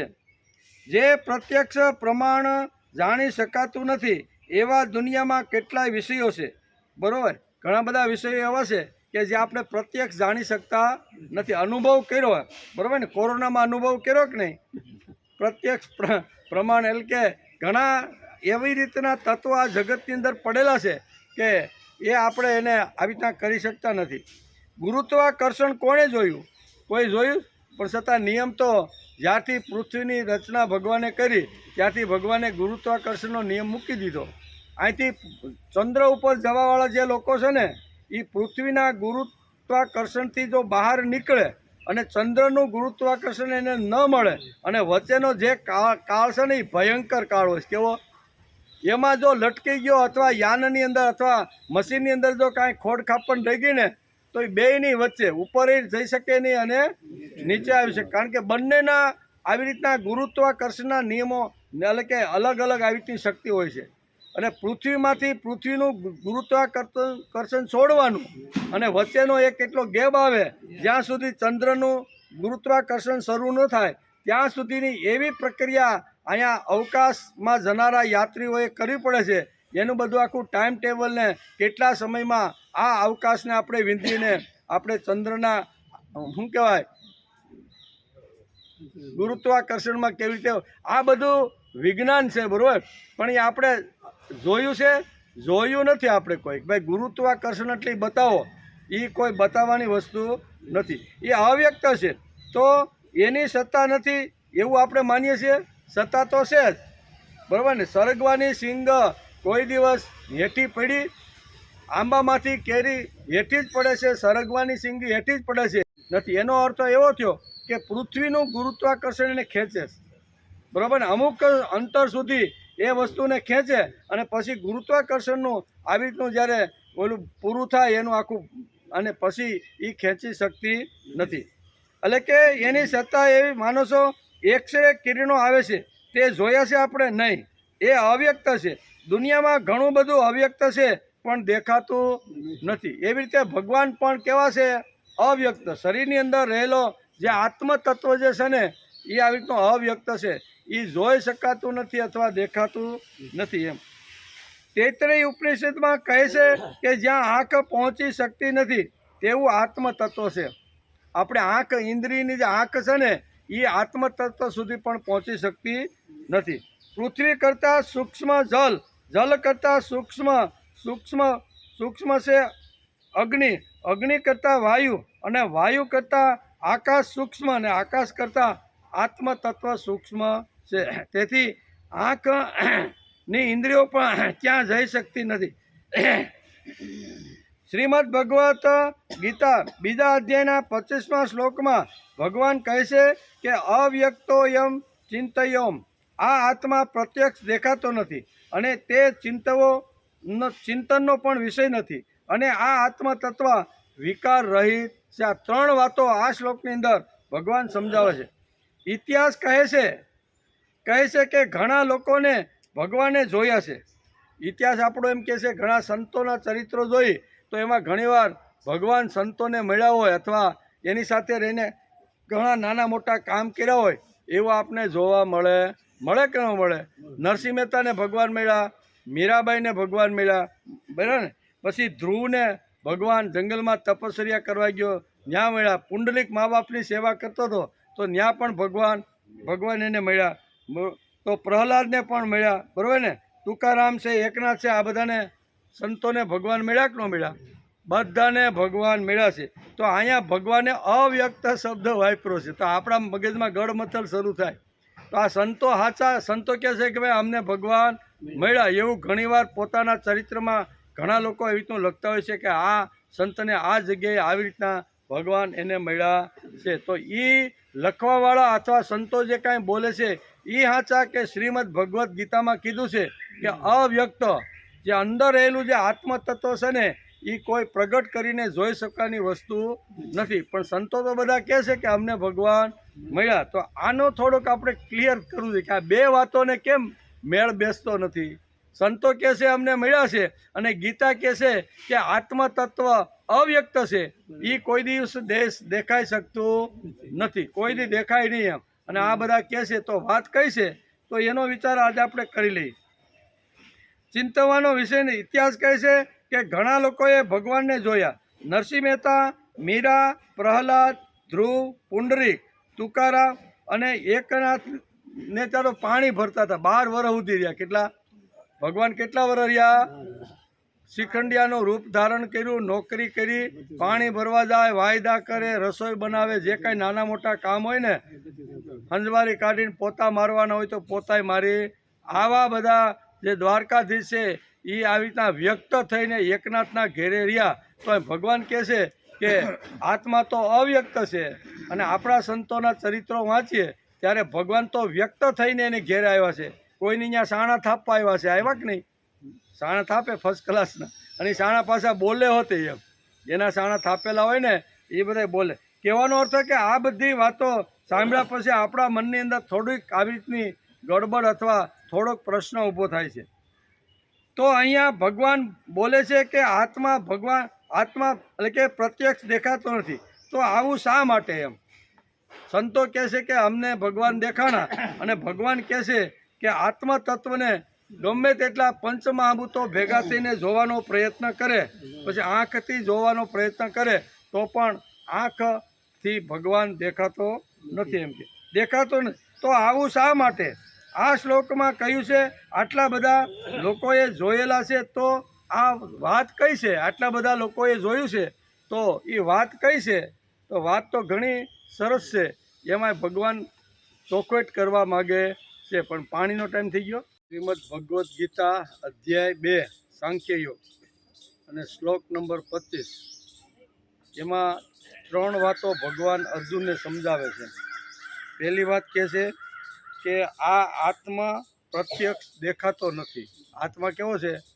એને આપણે પ્રત્યક્ષ જોઈ શકીએ તો કે નહીં એમ. બીજું છે ચિંતનનો વિષય નથી. એને ચિંતન થઈ શકે નહીં એવો આત્મા છે. ભગવાનનું ચિંતન થાય, સંતોનું થાય, મહાપુરુષનું, જ્યારે આપણે સમાધિમાં કે ધ્યાનમાં બેઠા હોય ત્યારે આ બધાનું ચિંતન થાય એમ. પણ અંદર રહેલો જે આત્મા છે એ એટલે કે ચિંતનનો વિષય પણ નથી. અને ત્રીજી વાત કીધી છે કે આત્મા વિકાર રહિત કહેવાય. કેવો છે? એને કોઈ પ્રકારનો વિકાર નથી, ચિંતન કરી શકાય એવો નથી, અને પ્રત્યક્ષ દેખાતો નથી. આ 3 વાતો ભગવાન આ શ્લોકની અંદર દેખાડે છે. જ્યારે ઘણીવાર આપણે જ્યારે વિચાર મગ્ન થાય અને આ શ્લોક આપણે જ્યારે વાંચી ત્યારે ભગવાને એમ કીધું કે આત્મા દેખાતો નથી. તો આ બધા સંતોને મળ્યા ભગવાન, તો એ કેવી રીતે મળ્યા છે? આપણે આગળ પણ આની પહેલાં એકવાર વિચાર કરતા હતા કે દાસો દિગંબર નાનું ચરિત્ર આ ધરતી ઉપર એક એવું થયું, જબરજસ્ત ચરિત્ર થઈ ગયું છે. એનો વિચાર આપણે થોડાક સમય પહેલાં કર્યો હતો કે દાસો નાનો એવો છોકરો, પિતા અહીંયા બાદશાહની નોકરી કરે, અને બાદશાહની નોકરી કરવા માટે જ્યારે એના દરબારમાં જાય ને ત્યારે 5-7 વર્ષનો દાસો એની જોડે આવતો. આપણે આનો વિચાર કર્યો હતો ને. તો અહીંયા આપણે એને એ સમજવા માટે આ શ્લોક ઉપર આપણે જવું પડે. આ શ્લોકને જો સમજવાનો હોય તો દાસોનો વિચાર કરવો પડે, નરસિંહ મહેતાનો વિચાર કરવો પડે કે ભગવાને એના કેવી રીતના કામ કર્યા અને ભગવાન કેવી રીતના એને મળ્યા. બરાબર ને? પણ તો આ ભગવાન ગીતામાં કહે છે કે ભગવાન આવી રીતનો પ્રત્યક્ષ દેખાતો નથી. તો આ બધાને પ્રત્યક્ષ દેખાનો તો એ કેવી રીતે છે? તો દાસોનું ચરિત્ર આપણે જ્યારે વાંચતા હતા ત્યારે આપણે ખબર પડી કે એ જમાનામાં અહીંયા જે દાસોના જે પિતા દિગંબર પંત હતા ને, એની નોકરી કઈ હતી? તો કે નોકરી એની એવી હતી કે બધા કર ઉઘરાવી અને મોટા મોટા જે કોઠારો હોય ને એમાં સંગ્રહ કરવાનો. ગામડામાંથી અથવા શહેરમાંથી જેની પાસે ટેક્સ લેવાનો હોય કરવેરા, એ કરવેરાના રૂપની અંદર અનાજ બધાને મળતું હોય. તો એ અનાજ લઈ અને મોટા મોટા કોઠારોની અંદર ભરવામાં આવતું હતું. એટલે દાસો નાનો એવો અવારનવાર પિતાની સાથે એને રાજ દરબારમાં જવાનું થાય. 2 પ્રસંગો આપણે જોયા હતા. એક નર્તકીનું ટોળું આવતું હતું. એટલે દાસોએ પ્રથમ પ્રશ્ન પૂછ્યો કે પિતાજી આ કોણ છે? તો કે આ બધી નર્તકીઓ છે, ગાવાવાળી છે. તો અત્યારે ક્યાં જાય છે? એ કે રાજ દરબારમાં જાય છે. તો કે રાજ દરબારમાં શા માટે જાય છે? તો કે બાદશાહને સંગીત અને ગીત સાંભળવાની ઈચ્છા થઈ છે, એટલે આ બધી નર્તકીઓ એને ગીત સંભળાવવાને નાચવા કૂદવા જાય છે. તો આ નાચવા કૂદવા જાય છે, 1-2 કલાક નાચીએ કૂદીએ તો એને મહેનતપણું પગાર કોણ આપશે એ કે તો કે બાદશાહ આપશે. તો બાદશાહ આ પૈસા ક્યાંથી લાવીને એને પગાર આપશે તો કે કરવેરાના રૂપની અંદર જે નાણું જે ભેગું થયું છે અથવા જે કોઠારો ભર્યા છે એમાંથી વેચી અને એમાંથી જે પૈસા આવશે એમાંથી આ બધાને ચૂકવવામાં આવશે. એ વખતે અહીંયા લાલ પીળો થઈ ગયો. કેવો? 5-7 વર્ષનો લાલ પીળો થઈ ગયેલો દાસો કહે છે કે પિતાજી આપણે બધા પરસેવો પાડીએ, મહેનત કરીએ અને એના રૂપની અંદર આપણે જે કાંઈ હોય એ કર ભરીએ અને એ કર ભર્યામાં કરમાંથી આવી રીતના બધાને જો બાદશાહને મોજ જ કરવાનો હોય તો આ કર મોજ માટે નથી, આ તો સમાજના કલ્યાણ માટે. જ્યાં જ્યાં જેવી રીતની આપતી આવે ને તો એ સમાજની અંદર આપતી દૂર કરવા માટે સમાજમાંથી કર ભેગો કરીને આ બધું રાહતથી કામ કરવાનું હોય છે. આ તો તમે મોજ શોખની અંદર આ બધા કરના પૈસા રાજાને ઉઘરાઈને આપો છો. એ કે પણ બેટા મારી નોકરી જ એવી છે એ કે હું કાંઈ માલિક નથી, હું નોકર છું અને નોકરમાં મને આ કામ સોંપવામાં. એટલે આવા તો ઘણા બધા પ્રસંગ એના જીવનમાં બન્યા. એક દિવસ આવી રીતનું એક મોટું ટોળું, બરાબર ને, એ નગરની અંદર ફરતું હતું. દાસો તો અવારનવાર એના પિતા ભેગો જતો હતો. એટલે પિતા ભેગો જાય એટલે ફરીથી એને પ્રશ્ન પૂછ્યો કે દાદા આ બધા આવે છે કોણ છે? તો કે આ બધા મૌલવીઓ છે. તો કે મૌલવીઓ ક્યાં જાય છે? તો કે આજુબાજુના ગામડાઓમાં જાય છે. અહીંથી બધું આખું આયોજન કરી અને કયો મૌલવી કયા ગામમાં જશે ને એના અહીંથી ગ્રુપ પડશે એમ કે. તો આ બધું જે ટોળું આવ્યું છે એ બધા ગામડામાં જશે. તો કે ગામડામાં શા માટે જશે? તો કે અહીંયા શું કહેવાય, અહીંયા મુસ્લિમ ધર્મનો પ્રચાર કરવા માટે એનો આવી રીતનું જે છે ને એનો પ્રચાર કરવા માટે જશે. એ કે લોકો કરવેરા ભરે અને એમાંથી પોતાના ધર્મનો પ્રચાર કરવો એ તો ખોટું છે. સમાજના બધા જ માટે કરવેરાના પૈસા હોવા. આ તો મૌલવીઓ બધા આ હિન્દુમાંથી મુસલમાન બનાવવા માટે, પરિવર્તન કરવા માટે બધા જતા હોય તો પિતાજી આ વાત તો ખોટી. આવા ઘણા બધા પ્રસંગો એના જીવનમાં બને છે. વારંવાર દાસો આવી રીતનો કહે છે કે ભાઈ આવી રીતનું હોવું જોઈએ નહીં. અને એ વર્ષો પછી વર્ષો જતા રહ્યા. દાસો થોડોક મોટો થયો, 15-17 વર્ષનો, બરાબર ને. એના લગ્ન પણ જૂના કાળમાં નાની ઉંમરમાં થઈ જતા હતા. આ બધો એનો સંસાર ધીમે ધીમે હાલતો હતો. અવારનવાર દાસો પિતાને આવી રીતના અનેક પ્રશ્ન પૂછતો હતો. એક દિવસ એક સમયે એમ કે દુષ્કાળ પડ્યો અને દુષ્કાળ પડ્યો એટલે પહેલાં દુષ્કાળમાં તો લોકોએ કોઈ પણ રીતે મહેનત કરીને આખું વર્ષ પસાર કરી દીધું અને ભગવાનની પાસે અકૃપા વરસી તો બીજે વર્ષે પણ દુષ્કાળ પડ્યો. બીજા વર્ષે જે આખા વર્ષનું પહેલાં વર્ષ માટે જે ધાન્ય રાખ્યું હતું એ તો બધું પૂરું થઈ ગયું. તો બીજા વર્ષે દુષ્કાળ છે, કાંઈ વાવ્યું નથી તો અનાજ આવે ક્યાંથી? અને તેથી અહીંયા દુષ્કાળ પડે છે. ટપોટપ લોકો મરવા લાગે છે. એક દિવસ દાસોને ઘેરે નાના 5-7 બાળકોને લઈને એની મા આવી કે અમારા દીકરાએ 3-4 દિવસથી આ છોકરાઓએ ખાધું નથી ને એટલે આને થોડુંક કંઈક ખાવાનું હોય તો આપો. દાસો અહીંયા શું કહેવાય, આ દિગંબર પંતનો દીકરો હતો ને દિગંબર પંત નોકરી કરતા હતા એટલે એને ઘણું બધું પાછું મળતું હતું. એટલે એને કાંઈ ભૂખ વેઠવાનું કે આવી રીતના અગવડ વેઠવાનું કોઈ કારણ હતું નહીં. એટલે આવી રીતના આવીને જ્યારે કહેશે ત્યારે દાસો કહે છે કે આપણા માટે જે બનાવેલું જે છે ને એ બધું આપણે આપી દઈએ, આપણે નવું બનાવી લેવું. અને એ વખતે દાસોની માં પુત્ર મોહની અંદર કહે છે કે બેટા આપણે આખું વરસ કાઢવાનું છે. હજી જે કાંઈ પૈસા કે આપને આવે છે ને એમાં આપણા માંડ શેડા આંબે છે ને એમાં તું જો આને તો આપવાની વાત કરીશ ને તો પછી તને ખાવા નહીં મળે. એ કે વાંધો નહીં માં, હું 2-3 દિવસ નહીં ખાઉં ને તો મને કાંઈ વાંધો આવશે. આવા પ્રસંગો તો ઘણા બધા એક વર્ષની અંદર બધા જોયા.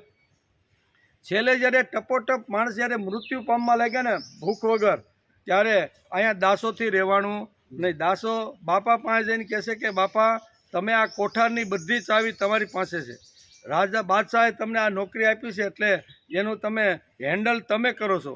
હું તમને કહું છું કે આ બધા કોઠારો ખુલ્લા મૂકી દો. અત્યારે માણસ અન્ન વગર જો ટળવળીને જો મરતા હોય ને તો તમારે આ બધું કરવાનું છે. આવી રીતની વાતો જ્યારે હાલે છે તો એ વખતે અહીંયા દિગંબર પંત કહે છે કે ભાઈ હું તો અહીંયા નોકર છું, આનો માલિક નથી. માલિક તો બાદશાહ છે અને બાદશાહનો હજી કાંઈ ઓર્ડર આપને કાંઈ મળ્યો નથી કે દુષ્કાળના કપરા સમયની અંદર આ પ્રજાને અનાજ આપણે આપવું. એવું કોઈ અહીંયા તોમતનામું બહાર પડ્યું નથી. અને હઠ પકડી, કોઈને દાસો, એ નાનો એવો 15-17 વર્ષનો દાસો એને હઠ પકડી કે કોઈ પણ હિસાબે તમે આના અનાજના કોઠા, પણ કે બાદશાહનો હુકમ નથી, બાદશાહની પર એ કે જે થવું હોય થાય પછી જોઈ લેવું કે એમ કરી અને અનાજના કોઠાર ખુલ્લા મૂકે છે. બાદશાહને ખબર પડી કે મારી આજ્ઞા અને મારી પરમિશન વગર અહીંયા આ કોઠાર અહીંયા દિગંબર પંતે ખુલ્લા મૂકી દીધા છે. પ્રધાને કીધું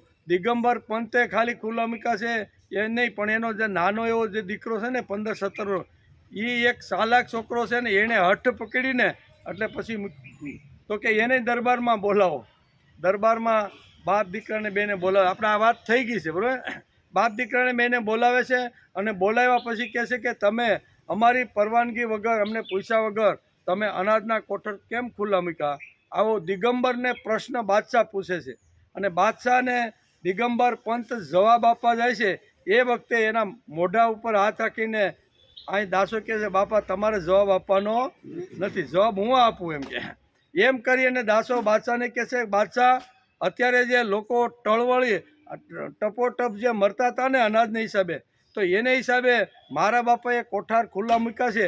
આજે તમારા ઉપર આશીર્વાદનો ધોધ વરસી રહ્યો છે કે બાદશાહે બહુ સારું કામ કર્યું, એટલે તમને આશીર્વાદ અત્યારે લોકો આપી રહ્યા છે બરાબર ને. તો તમારી ઉપર આવી રીતનો આમ તો કે એ વાત બધું બરાબર એમ કરીને ઘણા બધા આવી રીતની વાતો થાય છે ને. વાતોની અંદર બાદશાહની નજર અહીંયા શું કહેવાય દાસો ઉપર પડી કે દાસો જો આવી રીતનો ધર્મનો, ઇસ્લામ ધર્મનો સારી રીતે પ્રચાર આ બરોબર પાંજરામાં પૂરવા જેવો અત્યારે આવી ગયો છે. એટલે અહીંયા બાદશાહ કહે છે કે આ ભૂલને હિસાબે અહીંયા રાજ્ય તરફથી આ નાનો એવો જે છોકરો છે ને તમારો, એને જેલની સજા હું આપું છું. એને 1 મહિનાની આવી રીતની શું કહેવાય 1 મહિનાનો એને અવધિ આપું છું. 1 મહિનાની અંદર 5 લાખ અશરફી જો અહીંયા દિગંબર પંતને કે તમે નહીં ભરો ને તો તમારો દીકરો 1 મહિના પછી આ હિન્દુ મટીને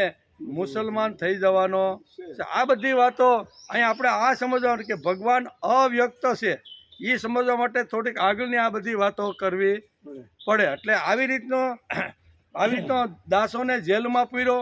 દિગંબર પંત ઘેરે આવ્યા. દિગંબર પંતને પૂછ્યું કે શું થયું રાજ દરબારમાં, દાસો ક્યારે આવે છે?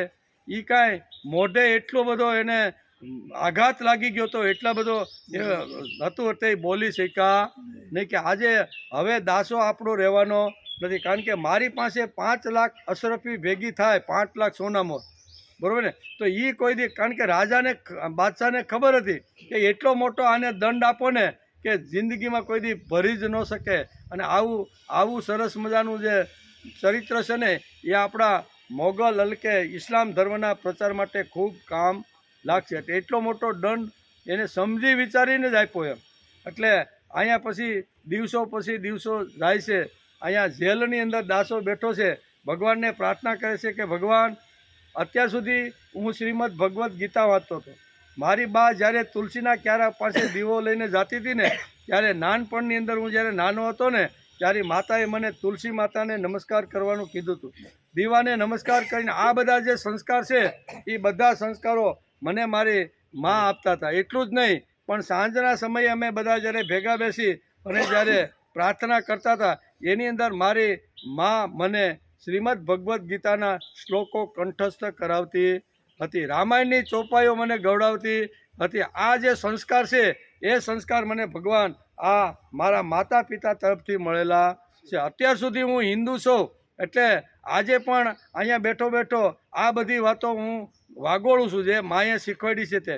પણ હવે 1 મહિના પછી તો હું આ હિન્દુ રહેવાનો નથી. એટલે મારે હવે અહીંયા કુરાન પઢવું પડશે અને એના જે આવી રીતના જે છે ને એ બધા કલમા પઢીને મારે બાંગ પુકારવી પડશે. આમ એકદમ વ્યથાની અંદર અહીંયા ચંદ્રમાં બરોબર આકાશની અંદર આવેલો છે. ચંદ્રને સામે જોઈને કહે છે કે ભગવાન, મારી હાલત કેવી થશે એ બરાબર ને.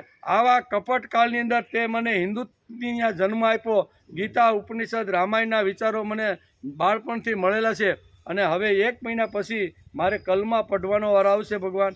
આમ ભગવાન સાથે વાતો કરતો હોય ને એમ દાસો ભગવાનને આવી રીતની વાત કરી કે ભગવાન 1 મહિના પછી તો હું ઇસ્લામ બની જવાનો શું મુસલમાન બનવાનો, આ બધી જ વાતો આ દાસો કહે છે.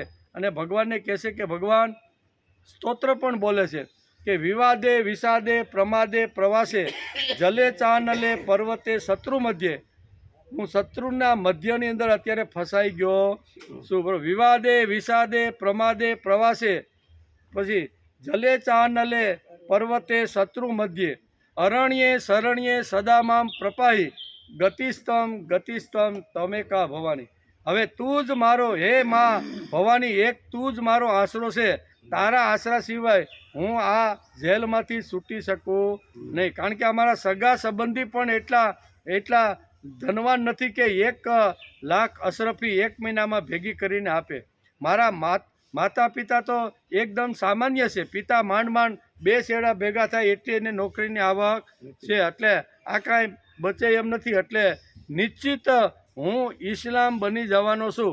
પણ જો તારી જ કૃપા હોય ને તો જ આમાંથી હું બચી શકું છું. તો જ હું ફરીથી આમાંથી છૂટીને ગીતા, મહાભારત કે રામાયણ વાંચી શકું છું. આવી રાતના સમયે આમ ભગવાનનું સ્મરણ કરતાં કરતાં કરતાં કરતાં દાસો સૂઈ જાય છે. બીજે દિવસે સવારે અહીંયા બાદશાહ આવે છે. 1 અશરફી દરરોજ આપવાની. હું કેટલી ભેગી થાય? 30 થાય 30 દિવસની. પણ લાખ થાય કોઈ દી?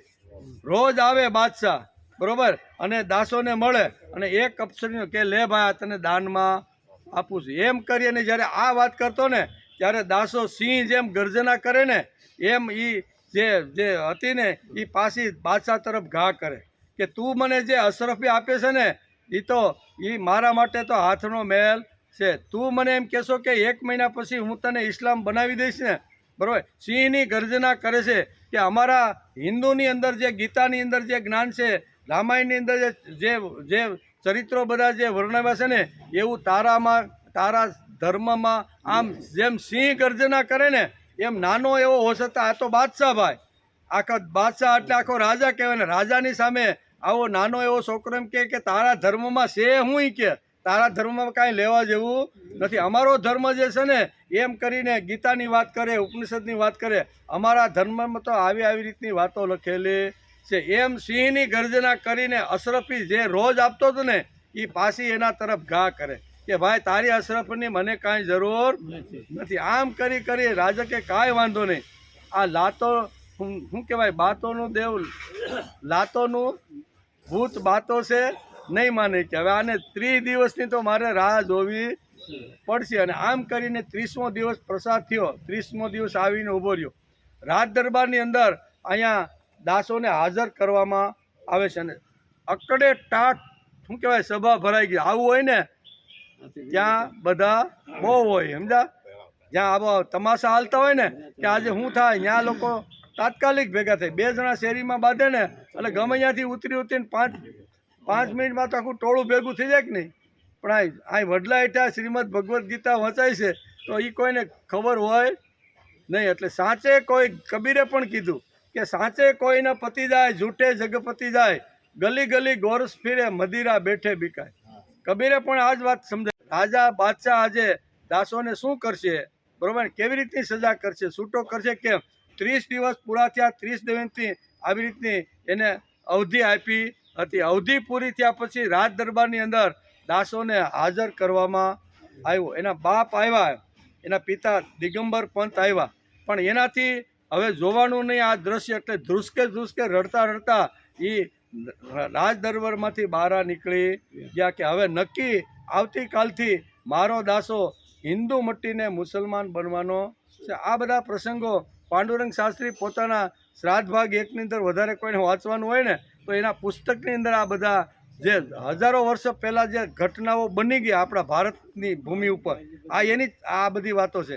આ તો 700-800 વર્ષનો ઇતિહાસ છે, લાંબો કોઈ નથી. મોગલો જે વખતે ભારતની અંદર જ્યારે રાજ કરતા હતા ને આ 700-800 વર્ષનો જ ઇતિહાસ છે. એમ કે લાંબો ઇતિહાસ નથી. એટલે કે આવી રીતના દરબારની અંદર આવી રીતના અકડે ઠાઠ બધા બેઠા છે, એકાબીજા સામું જોવે છે કે હવે શું થશે. અને એ સમયે રાજા સિંહાસન ઉપરથી બેઠો બાદશાહ થાય છે અને કહે છે કે ભાઈ આને સજા 1 મહિના માટે મેં આપી હતી, અત્યાર સુધીમાં એક પણ અશરફી એના બાપાએ જમા કરાવી નથી. એટલે હવે આજથી હું એને મુસલમાન બનાવવાનો શું હું એને ઇસ્લામ બનાવીશ અને ઇસ્લામના કુરાન પડતો થઈ જશે અને અમારા ઇસ્લામ ધર્મનો સારી રીતે પ્રચાર આમ સભાની અંદર કહેશે. અને તેથી તમારે બધાને હાજરીમાં જ કહે ને, નથી કે રાજાએ તો બહુ ખોટું કર્યું, એટલે કે ભાઈ મેં તો અવધિ આપી હતી પણ એ અવધિ પ્રમાણે એના બાપે અશરફી ભરી નહીં, તેથી મેં જે નક્કી કર્યું હતું આમ કરીને એક વાર કહેશે, 2 વાર કહેશે અને ત્રીજી વાર કહેશે કે ભાઈ હાલો એનો બાપ ભરી શક્યો નથી. પણ કાલ સવારે કોઈ ઉઠીને વાત ન કે આ બાદશાહે ખોટું કર્યું. તેથી આ સભામાંથી કોઈ પણ એના વતી જો 1 લાખ અશરફી અત્યારે જો જમા કરે ને તો હું દાસોને અહીંથી છૂટો કરી દઉં.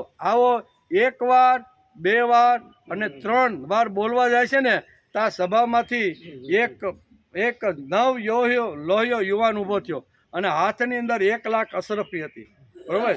અને 1 લાખ અશરફી લઈ અને એ બાદશાહ પાસે જઈને કહે છે કે લે બાદશાહ, આ તારી 1 લાખ અશરફી અને તું દાસોને છોડાવ. એમ કે દાસોને છોડાવ. જે હાથમાંથી આવેલું જે રત્ન હતું ને એ એને જવાનું દુઃખ હતું. પૈસા મળ્યા અથવા અશરફી મળ્યા એનું એને સુખ હતું. પૈસા 1 લાખ અશરફી મળી એનું એને સુખ હતું નહીં. પણ આવો એક હોશિયાર, આવો એક તેજસ્વી, આવો એક દિવ્ય છોકરો જે ઇસ્લામ ધર્મનો સારી રીતે પ્રચાર કરી શકે ને એવું પંખી હાથમાંથી ઉડી ગયું. એ બાદશાહને ખૂબ દુઃખ લાગ્યું. આવી રીતે સભામાંથી આ યુવાન, અને બાદશાહે પૂછ્યું કે ભાઈ તારું નામ શું છે, તું કોણ છો, આ 1 લાખ અશરફી આપ? છે કે મારું નામ દત્ત ભાસ્કર છે. કે દત્તા ભાસ્કર નામથી મને આખા નગરની અંદર બધાય ઓળખે છે. એટલે દત્ત ભાસ્કર આમ 1 લાખ અશરફી આપી અને દરબારમાંથી બધા નીકળે એ પહેલાં નીકળીને બહાર નીકળી ગયા. આ દાસો તો છૂટી ગયો. દાસોને થયું કે મને છોડાવ્યો કોણે? તો કે મારા મા બાપ મને છોડાવી શક્યા નહીં, સગા સંબંધી છોડાવી શક્યા નહીં, કોઈ મને છોડાવી શક્યો. તો મને છોડાવ્યો કોણે? મને જેણે છોડાવ્યો છે ને એને મારે મળવા માટે જવું છે. એટલે આખા નગરની અંદર દાસો ફરે છે અને દત્ત ભાસ્કર નામનો કોઈ માણસ એને મળ્યો નહીં. એનો અર્થ એવો થયો કે ભગવાનના રૂપની અંદર અહીંયા દત્ત ભાસ્કર આવ્યા અને દાસોને આવી રીતનો છોડાવવાનો પ્રયત્ન કર્યો. ભક્ત માટે પણ ભગવાન અવ્યક્તમાંથી વ્યક્ત થઈ શકે. કોના માટે? ભક્ત માટે, બધા માટે ભગવાન. આ શ્રીમદ ભગવદ્ ગીતામાં અવ્યક્ત શબ્દ વાપર્યો છે. એટલે આપણે ઘણીવાર એમ થાય કે એક બાજુ ભગવાન એમ કહે છે કે હું આ કીધું ને કે હું પ્રત્યક્ષ કોઈને દેખાતો નથી, તો અહીં તો પ્રત્યક્ષ આવ્યા પણ રૂપ કેવું હતું? દત્ત ભાસ્કરનું. ભગવાન કાંઈ શું કહેવાય શંખ ચક્ર ગદા પદ્મ ધારીને કાંઈ 1 લાખ અશરફી લઈને આવ્યા નથી, પણ માણસના રૂપની અંદર આવી રીતના કોઈનું હૃદય પીગળી ગયું છે નગરની અંદર કે આવો રૂડો રૂપાળો છોકરો, હિન્દુનો છોકરો, અને આવતીકાલે જો કલમાં પડવા લાગશે તો આપણા ધર્મને ખૂબ જ આવી. તેથી કોઈ ધનવાન માણસને એવું લાગ્યું છે કે આને આપણે કોઈ પણ રીતે બચાવીને કોઈ રીતે છોડવું. એટલે ભગવાન પ્રત્યક્ષ આવતા નથી પણ કોઈના માધ્યમથી આવે છે. નરસિંહ મહેતાનું પણ એવું છે. નરસિંહ મહેતાના ચરિત્ર વાંચી તો ઓરિજિનલ જે ચરિત્ર જે છે એમાં એમ જ વાત આવે છે કે પિતાજીનું શ્રાદ્ધ હોય કે કુંવરબાઈનું મામેરું હોય ને તો ભગવાન કાંઈ પ્રત્યક્ષ નહીં, પછી ફિલ્મવાળા એક પ્રત્યક્ષ બતાવે એક વાત જુદી છે. પણ જે વખતે નરસિંહ મહેતા હાથમાં આવી રીતના ખંજરી અથવા લઈને જ્યારે હરિજન વાસમાં કે મોટા મોટા શેઠિયાની ત્યાં જ્યારે જાય ને, જ્યારે ભજન કીર્તન કરતા ને ત્યારે શેઠિયાઓ કહેતા તમે બહુ સરસ કામ કરો છો, અમે તો કરી શકતા નથી, અમે તો બધો હોનાનો ને શું કહેવાય ગંધિયાણાનો ને આ બધો કાપડનો ને બધા વેપાર કરી છીએ. બધાની પાસે નરસિંહ મહેતા ગયા છે એવું લખ્યું છે એના ચરિત્રમાં કે કાપડનો વેપારી હોય, સોનીનો વેપારી હોય, ગંધિયાણાનો વેપારી, કોઈ પણ વેપારી એવો નહીં હોય કે નરસિંહ મહેતાએ ત્યાં જઈને ભગવાનની વાતો, ભગવાનનું નામ એને આપ્યું નહીં. ત્યારે આ બધા લોકો એ વખતે લીન થઈ જતા કે તમે બહુ સરસ કામ કરો છો, અમારા દીકરાને પણ સંસ્કાર આપીને એ અમને પણ નમસ્કાર કરતા થઈ ગયા. આ સંસ્કાર આપવાનું તમે કામ કરો છો તો એના બદલાની અંદર અમારે તમને કંઈક આપવું છે. એમ કરીને હોનીવાળો કંઈક જો ઘરેણું આપવા જાય ને તો કે ભાઈ આ તો મારો નિષ્કામ કર્મયોગ છે, હું કાંઈ લેવા માટે ભજન કરતો નથી, હું લેવા માટે કીર્તન કરતો નથી, મારે તમારું કાંઈ એક રાતું પદ્યું જોતું નથી. ભગવાનની કીર્તિ, ભગવાનનું નામ, ભગવાન કૃષ્ણ વિચારો ઘર ઘર સુધી પહોંચે ને એ મારો ધ્યેય છે એમ કરી અને ત્યાંથી નીકળી જાય. ગંધિયાણાની ત્યાં જાય, રાતના બધા બેસે, દીકરાઓ બધા કે તમે તો અમારા દીકરાને ખૂબ સારા સંસ્કાર આપ્યા છે, અમારા વતી આવતીકાલે એક ખાંડની ગુણ, એક ઘઉંની ગુણ, એક ચોખાની ગુણ તમારે ત્યાં મોકલી આપશું. તમારા લેતા એ કે ભાઈ તમારી ખાંડની ગુણ લેવા હું ભજન ગાતો જ્યાં જ્યાં જાય, જ્યાં ભગવાનનું કીર્તન કરે, ભગવાનનું આવી રીતનું ગાન કરે ને, બધા જ લોકો એવા પ્રભાવિત થઈ જતા કે આ માણસ માયગા વગર, કીધા વગર આવી રીતનું બધું કરે છે, તો એને ઘેરે એનો સંસાર સારામાં સારો ચાલે ને, એના માટે આપણે બધાએ કરવું. પણ દરેક જગ્યાએથી, પછી કાપડનો વેપારી હોય, સોનીનો વેપારી હોય, ગંધિયાણાનો હોય કે કોઈ પણ વેપારી હોય ને, બધી જ જગ્યાએથી આવો ઉત્તર મળતો હતો. તેથી બધા નિરાશ થતા હતા કે આનું કરવાનું શું કે. અને એમાં એક દિવસ કુંવરબાઈના મામેરાનો પ્રસંગ આવ્યો. કુંવરબાઈના મામેરાનો પ્રસંગ આવ્યો તો નરસિંહ મહેતા તો ભગત કહેવાય, ભગતની સાપ એની, અને ભગવાનના ભજન કીર્તન માટે તો બધા લીન થઈ ગયા. એવો મોકો છે ને કે આજે તો કોઈથી ના પાડી શકાય નહીં. એટલે બધાએ જેની પાસે જે જે વસ્તુઓ હતી ને એ બધું ત્યાં મોકલે છે, બરાબર ને. અને એ મોકલતી વખતે એના નોકરોને કહેશે, તમને કદાચ જો કોઈ પૂછે કે આ વસ્તુ ક્યાંથી આવી છે તો તમારે એમ કહેવું કે આ વસ્તુ ભગવાનને મોકલી, મારું નામ તમારે આપવાનું. આમ વેપારી કહેતા કોને? એનો નોકર જ્યારે આવી રીતના ઘરેણા લઈને જાય, કાપડ લઈને જાય કે અનાજ લઈને જાય ને, જ્યારે પિતાનું શ્રાદ્ધ હોય ત્યારે આ બધું કરવાનું તો હોય જ તે. તો એ વખતે જ્યાં આવી રીતના ગાડાન તાકા આવવા લાગ્યા, અને એ વખતે નરસિંહ મહેતા કે આ બધું કેમ? તો કે કોણે મોકલું? તો કે ભગવાને મોકલું છે ભાઈ, આમાં નામ કોઈનું નથી. એટલે ભગવાને મોકલું. આમ ભગવાન બધાની ત્યાં ગયા છે, બરાબર. કાંઈ ઉપરથી કાંઈ પડે એ તો પછી ફિલ્મવાળા બધું બતાવે. કહેવાનો અર્થ કે ભગવાન અવ્યક્તમાંથી વ્યક્ત થાય, પણ કોના માટે?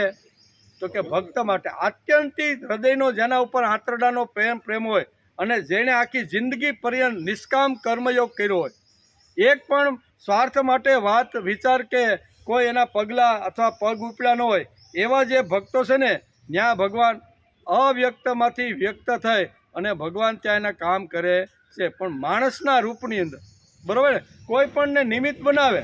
આપણે ઘણીવાર કહીએ કે આપણે ઘણીવાર ઘણી વસ્તુ મળે છે ત્યારે કંઈક ભા ભગવાનને મોકલે. આ તો અમે કેદુના પ્રયત્ન કરતા હતા પણ એમાં કાંઈ મેળ પડતો નહોતો. આ વસ્તુ ભગવાને કરી અથવા ભગવાને અમારા કામ કરી દીધા. તેથી આ શ્લોકની અંદર અહીંયા 3 વાતો અહીંયા ભગવાન આપને કહે છે. અવ્યક્તો યમચિંત્યો યાન અવિકાર્યો યમોચ્યતે તસ્માદેવં વિદિત્વેનમ નાનુશોષંતિ મર્હસી. આ આત્મા પ્રત્યક્ષ દેખાતો નથી, એટલે કોઈના રૂપની અંદર માણસ મોકલે. આ ભગવાને અમારું કામ, આપણે પણ ઘણીવાર વ્યવહારમાં બોલી છીએ ને કે આ કામ કોણે કર્યું? તો કે ભગવાન. તો દેખાણો નહીં, પણ કોઈને નિમિત્ત બનાવીને, માધ્યમ બનાવીને ઘણીવાર ભગવાન આવી રીતના મોકલે. તેથી પ્રત્યક્ષ દેખાતો નથી, આ ચિંતનનો વિષય નથી, અને આત્મા એ વિકાર રહિત કહેવાય છે. તેથી હે અર્જુન, આ આત્માને આ પ્રમાણે જાણીને તું શોક કરવા માટે યોગ્ય. તું ચિંતા છોડી દે, શોક છોડી દે, વિષાદ છોડી દે. ચિંતા, શોક કરવા યોગ્ય નથી, એટલે કે તારે શોક કરવો ઉચિત નથી. એમ કરીને આ શ્લોકની અંદર ભગવાન આટલી વાતો આ અર્જુનને આ 25મા શ્લોકમાં સમજાવે છે. આવતીકાલે આપણે આવીશું ત્યારે 26મો શ્લોક, બરાબર ને. એની અંદર પણ આગળ આ શ્લોકમાં થોડીક રિપીટેશન વાતો આવે છે. એનો વિચાર આપણે આવતીકાલે, ટાઈમ થઈ ગયો ને.